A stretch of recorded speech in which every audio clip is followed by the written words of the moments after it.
આપણે સૌ ઇતિહાસની મોટી મોટી લડાઈઓ અને સામ્રાજ્યો વિશે જાણીએ છીએ, પણ શું આપણે એવા કોઈ પ્રાચીન ભારતીય બંદર વિશે સાંભળ્યું છે જેણે દુનિયાની સૌથી મોટી મહાસત્તા રોમની તિજોરી લગભગ ખાલી કરી નાખી હતી? ચાલો આજે ઇતિહાસના એ જ ભૂલાઈ ગયેલા પાનાને ફરી ખોલીએ. આ વાક્ય કોઈ સામાન્ય માણસનું નથી. આ શબ્દો છે પહેલી સદીના પ્રખ્યાત રોમન ઇતિહાસકાર પ્લિની ધ એલ્ડરના. અને સાચું કહું તો આ એકદમ ચોંકાવનારું નિવેદન હતું. વિચારો તો ખરા, રોમ જેવી મહાસત્તા પોતાનો બધો જ ખજાનો ક્યાં ગુમાવી રહી હતી. પણ ક્યાં? આ સવાલ જ આપણી આજની સફરનો મુખ્ય મુદ્દો છે. આ એક જ સવાલનો જવાબ આપણને એક એવા સ્થળે લઈ જાય છે જેણે પૂર્વ અને પશ્ચિમ વચ્ચેના વેપારનો આખો નકશો જ બદલી નાખ્યો હતો.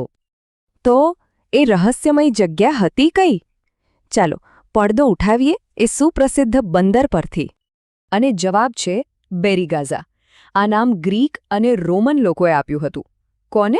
આપણા પ્રાચીન ભારતના ભૃગુ કચ્છ બંદરને, જેને આજે આપણે સૌ ગુજરાતના ભરૂચ શહેર તરીકે ઓળખીએ છીએ. જી હા, એ જ ભરૂચ. હવે ભરૂચનું આટલું મહત્વ કોઈ અકસ્માત નહોતું. જુઓ, પૌરાણિક કથાઓ કહે છે કે તેની સ્થાપના ભૃગુ ઋષિએ કરી હતી, પણ એની અસલી તાકાત હતી એનું લોકેશન.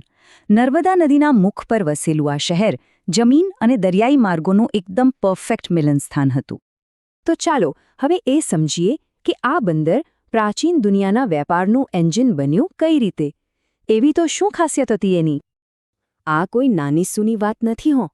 પેરિપ્લસ ઓફ ધી એરિથ્રિયન સી એ સમયની દરિયાઈ વેપાર માટેની જાણે કે ગૂગલ મેપ્સ જેવી ગાઈડબુક હતી. અને એમાં સાફ સાફ લખ્યું હતું કે બેરીગાઝા માત્ર ભારતનું જ નહીં પણ આખા દક્ષિણ એશિયાનું સૌથી મોટું અને સૌથી અગત્યનું વેપાર કેન્દ્ર હતું. પણ સાંભળો, બેરીગાઝા પહોંચવું એ કંઈ રમત વાત નહોતી. નર્મદા નદીના મુખ પરની ભરતી અને ઓટ એટલી ખતરનાક હતી કે મોટા મોટા જહાજો પડવારમાં તણાઈ જાય. એટલે જ ત્યાં એક જોરદાર સિસ્ટમ હતી. રાજા પોતે ખાસ તાલીમ પામેલા સ્થાનિક પાયલોટોને નિમતા, જેઓ જ આ જહાજોને સુરક્ષિત રીતે બંદર સુધી ખેંચી લાવતા.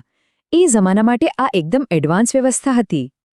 તો સવાલ એ છે કે આટલા જોખમ લઈને વેપાર થતો તો શેનો?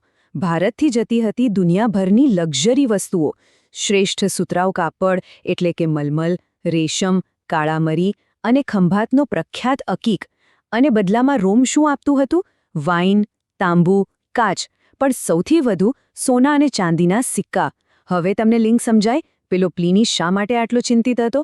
કારણ કે રોમની સંપત્તિનો મોટો હિસ્સો સીધો ભારતમાં આવી રહ્યો હતો. પણ આ વેપાર ખાલી વસ્તુઓનો નહોતો. આ તો બે મહાન સંસ્કૃતિઓ અને આર્થિક સિસ્ટમનો સંગમ હતો. અને ઉપર ન સમજતા કે આ કોઈ અવ્યવસ્થિત બજાર હતું. અહીં શ્રેણીઓ હતી, એટલે કે વેપારીઓના સંગઠનો, જે આજના જમાનાની બેન્કોની જેમ લોન આપતા અને વેપારના નિયમો પણ બનાવતા. અને કરન્સી?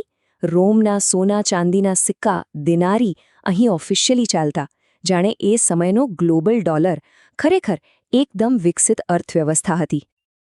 એટલે જ વ્યાપારની સાથે સાથે વિચારો અને સંસ્કૃતિનું પણ આદાનપ્રદાન થયું. ગ્રીક, રોમન, પર્શિયન વ્યાપારીઓ પોતાની સાથે માત્ર માલ જ નહીં પણ પોતાની કળા અને વિચારો પણ લાવ્યા.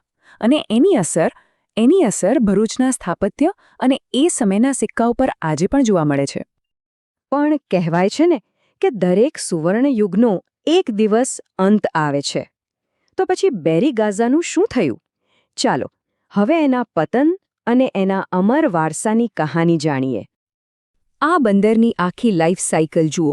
પૌરાણિક કાળમાં શરૂઆત થઈ. પહેલી સદીમાં તો એ ટોચ પર હતું, પણ પછી કુદરતે જ ખેલ બદલ્યો. નર્મદા નદીમાં ધીમે ધીમે કાંપ ભરાવા લાગ્યો, જેથી મોટા જહાજો માટે અંદર આવવું મુશ્કેલ બની ગયું. અને બસ ધીરે ધીરે વ્યાપાર સુરત જેવા નવા બંદરો તરફ શિફ્ટ થઈ ગયો. અને સાંભળો, સૌથી અદ્ભુત વાત તો હવે આવે છે. જે અકીકના પથ્થરો માટે બેરીગાઝા 2000 વર્ષ પહેલાં આખી દુનિયામાં પ્રખ્યાત હતું, એ જ અકીકનો ઉદ્યોગ આજે પણ ભરૂચની ઓળખ છે. કારીગરો હજારો વર્ષ જૂની એ જ કળાને આજે પણ જીવંત રાખી રહ્યા છે. આ તો જાણે ભૂતકાળને વર્તમાન સાથે જોડતી એક જીવંત કડી છે. અને અંતે એક વિચારવા જેવો સવાલ. બેરીગાઝા અને રોમની આ કહાની એ પ્રાચીન ગ્લોબલાઇઝેશનનું એક શાનદાર ઉદાહરણ છે.